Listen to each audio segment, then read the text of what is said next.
McDonald's is feeling the heat after the abrupt closure of its only downtown Oakland restaurant, which shut down on November 30th and left roughly 40 workers jobless with little notice.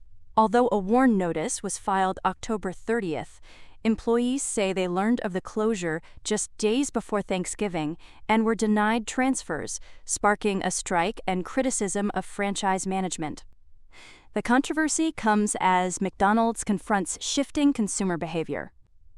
Dining out frequency is declining as Americans grow more cost-conscious. More than half now seek cheaper restaurants or discounts, and 8 in 10 believe prices have risen over the past year. CEO Chris Kempczinski noted a widening split in the customer base, with lower-income QSR traffic falling nearly double digits, while higher-income visits rise at the same pace, leading to McDonald's expecting this pressure to continue into 2026.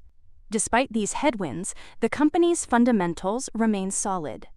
McDonald's posted 3.6% global comparable sales growth, including a 2.4% increase in the U.S. and over $36 billion in quarterly system-wide sales. Loyalty program spending hit $34 billion over the trailing 12 months. Still, margin pressures persist from commodities, labor, and rising operating costs. In order to adapt in a tighter economic environment, the Golden Arches are concentrating on value. It nationally promoted $5 to $8 meal deals, the return of snack wraps, and expanded beverage tests aimed to boost traffic. Its Accelerating the Arches strategy also emphasizes digital engagement. International digital campaigns like Monopoly have driven a surge in app activity, with 45 million active U.S. app users and increasing digital sales contributions.